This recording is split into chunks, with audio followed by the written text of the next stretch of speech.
कुलधरा की रहस्यमय कहानी। भारत की पारंपरिक ज़मीन में कई ऐसे राज दफन हैं जो कई वर्षों या कहें सदियों बाद आज भी उसी तरह ताज़ा और अनसुलझे हैं जितने पहले कभी हुआ करते थे। ये रहस्य कुछ ऐसे हैं जिन्हें जितना सुलझाने की कोशिश होती है ये उतना ही उलझते जाते हैं। ऐसा ही एक राज राजस्थान के जैसलमेर जिले के कुलधरा गांव में भी दफन है। यह गांव पिछले 170 सालों से वीरान पड़ा है। एक ऐसा गांव जो रात ही रात में वीरान हो गया और सदियों से लोग आज तक नहीं समझ पाए कि आखिर इस गांव के वीरान होने का राज क्या था। कुलधरा गांव के वीरान होने को लेकर एक अजीबोगरीब रहस्य है। दरअसल कुलधरा की कहानी शुरू हुई थी आज से करीब 200 साल पहले, जब कुलधरा खंडर नहीं था बल्कि आसपास के 84 गांव पालीवाल ब्राह्मणों से आबाद हुआ करते थे।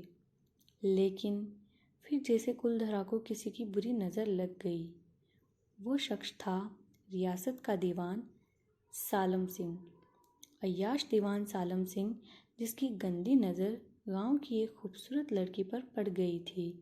दीवान उस लड़की के पीछे इस कदर पागल था कि बस किसी तरह से उसे पा लेना चाहता था। उसने इसके लिए ब्राह्मणों पर दबाव बनाना शुरू कर दिया।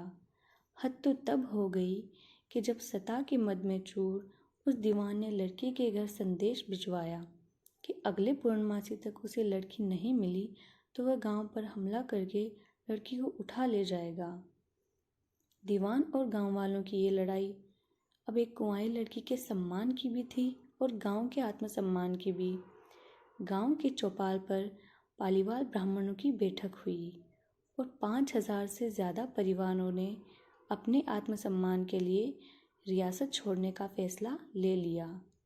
कहा जाता है कि निर्णय लेने के लिए सभी 84 गांव वाले एक मंदिर पर इकट्ठा हो गए और पंचायतों ने फैसला किया कि कुछ भी हो जाए अपनी लड़की उस दीवान को नहीं देंगे।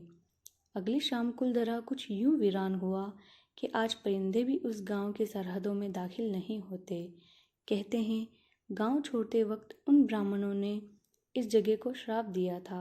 आपको बता दें कि बदलते वक्त के साथ 82 गांव तो दोबारा बन गए, लेकिन 2 गांव कुलधरा और खाबा तमाम कोशिशों के बाद भी आज तक आबाद नहीं हुए हैं। ये गांव अब भारतीय पुरातत्व विभाग के संरक्षण में है, जिसे दिन की रोशनी में सैलानियों के लिए रोज़ खोल दिया जाता है। आगे की कहानी पार्ट 2 में देखिए।